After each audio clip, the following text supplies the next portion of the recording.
Diabetes হলে ভালো হবে না, এটা একটি মিথ্যা কথা।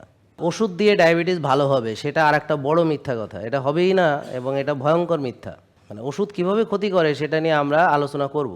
আমরা মূলত সুস্থতা নিয়ে কাজ করি, বুঝতে পারছেন? শরীর সুস্থ থাকবে, মন ভালো থাকবে, আত্মা ভালো থাকবে, আপনি ভালো থাকবেন, এটা একটা কম্বিনেশন। আপনার সুস্থতা কিন্তু শুধুমাত্র শারীরিক নয়, মানসিক এবং আত্মিকও বটে। একজন রুগী সে যদি জানে যে সে সারা জীবন রুগী, তাহলে ও তো মানসিকভাবে ভালো থাকবে না। যে আমার প্রেশার হয়েছে জীবনে বলে ভালো হবে না, তাহলে এ তো একটা, এই কথাটা শোনার সাথে সাথেই তো তার আর একটা রোগ হয়ে যাবে, বেড়ে যাবে। তো আপনারা নিশ্চয়ই শুনেছেন প্রেশার কোনো দিন ভালো হবে না, সারা জীবন ওষুধ খেতে হবে, নাকি শোনেন না এই কথা? তাইলে এই কথাটা সত্য কি না? এটা সত্য নয়।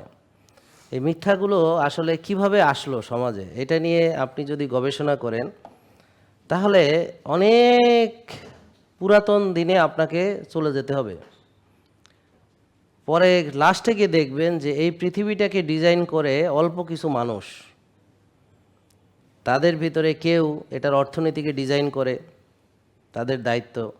কেউ ডলার নিয়ন্ত্রণ করে, কেউ গোল্ডকে নিয়ন্ত্রণ করে, কেউ ব্যাংকিং ব্যবস্থা নিয়ন্ত্রণ করে, কেউ শিক্ষা ব্যবস্থা নিয়ন্ত্রণ করে, কেউ ড্রাগ নিয়ন্ত্রণ করে। তো মূলত এরা সবাই আবার এক থাকে।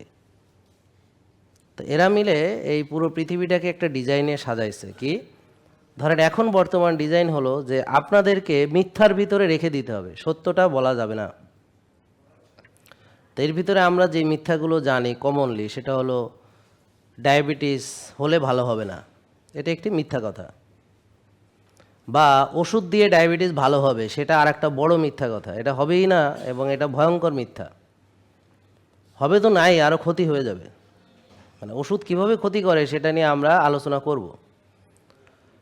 প্রেশারের ওষুধ খেয়ে কিভাবে আপনি নিজেরা আরও অনেকগুলো রোগে আক্রান্ত হবেন, এটার প্রমাণও আমরা দিতে পারবো। যেমন একটা লোক ডায়াবেটিসের ওষুধ খেত, প্রেশারের ওষুধ খেত, তো 10-15 বছর পরে তার ওষুধ সংখ্যা এখন 12-14টা।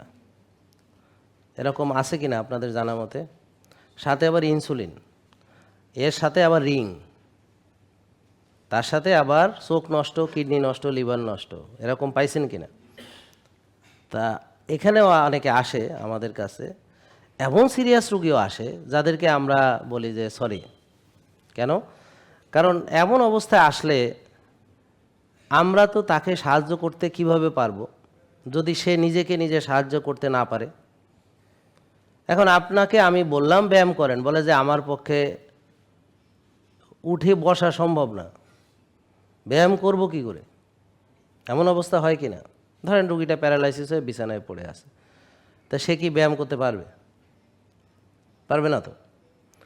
আপনাদের সবার এরকম দিন আসবে যদি বেঁচে থাকেন। তো আজকে আপনারা মহা আনন্দে আছেন, আলহামদুলিল্লাহ, খুবই ভালো, হাঁটতে চলতে পারেন, মহা আনন্দ। তো এত আনন্দে আছেন যে নিজের প্রতি যত্ন নেই, এত আনন্দে আছেন যে ব্যায়াম করার সময় নেই, ঘুমের টাইম নেই, রাত জাগার টাইম আছে, ছয়বেলা খাওয়ার টাইম আছে, রোজা রাখার টাইম নেই, মহা আনন্দে আপনারা দিন কাটাচ্ছেন। তা যদি বেঁচে থাকেন এই আনন্দ টিকবে না। তো 60, 70, 80 বছরের যদি লোক থাকে তাদের দেখবেন যে কে কয়টা ওষুধ খায়, তার কি কি অবস্থা, চেহারা কেমন, হ্যাঁ, শরীরের অবস্থা কেমন। এটা হলো আপনার ফিউচার। জেকে লাইফস্টাইল লিমিটেড, ওষুধ মুক্ত সুস্থ জীবন।